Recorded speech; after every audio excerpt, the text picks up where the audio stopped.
Q9 న్యూస్కు స్వాగతం. మోర్తాడ్ మండలంలోని గాన్లపేట్ గ్రామంలో గల ప్రభుత్వ పాఠశాలలో అప్పర్ ప్రైమరీ పాఠశాలలో వేసవి ఎండలను తట్టుకోవడం కోసం విద్యార్థుల ఆరోగ్యరీత్యా తీసుకోవాల్సిన జాగ్రత్తలపై వాటి అవగాహనను కల్పిస్తూ లయన్స్ క్లబ్ ఆఫ్ మోర్తాడ్ తరఫున కోకోనట్ జ్యూస్లను విద్యార్థులకు అందజేయడం జరిగింది. అనంతరం విద్యార్థులను ఉద్దేశించి అధ్యక్షులు మామిడాల మనోహర్ మాట్లాడుతూ వేసవిలో నీటిని అధికంగా సేవించాలన్నారు. ఎండలో ఎక్కువగా తిరగకూడదని, ఇంటి వద్ద హోంవర్క్ చేసుకోవాలన్నారు.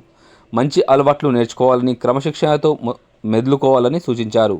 చిన్న వయసులోనే వేసే ఒక్కొక్క అడుగు మీ భవిష్యత్తుకు మార్గదర్శకంగా మారుతుందని గుర్తు చేశారు. ఈ కార్యక్రమంలో పాఠశాల ప్రధానోపాధ్యాయురాలు మంజులారాణి, ఉపాధ్యాయురాలు స్వప్నారాణి, వాణి క్లబ్ సభ్యులు దడివే పెద్దమోహన్, పబ్బ సంజీవ్, కుదురుపాక ప్రవీణ్తో పాటు క్లబ్ సభ్యులు పాల్గొన్నారు.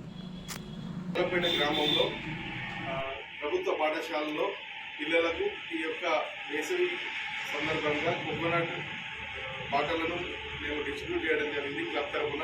కాబట్టి పిల్లలందరూ కూడా ఏదైతే ఈ యొక్క వేడి తాకిడి ఉందో తాకిడికి నీడన ఉండి చేసి మంచి ఏదైతే వేసవి సందర్భంగా తీసుకొస్తున్న శిక్షణ కూడా డిస్కషన్ చేయడం జరిగింది. కావున పిల్లలందరికీ కూడా చాలా చక్కగా చదువుకొని బాగుపడాలని మరి ఎదగాలని కోరుకుంటూ మా క్లబ్ తరఫున అందరం కూడా ధన్యవాదాలు తెలుపుతున్నాం.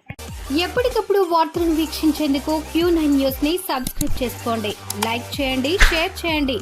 విలువైన సమాచారాన్ని ముందుగా మీరే తెలుసుకునేందుకు బెల్ బటన్ ని క్లిక్ చేయండి.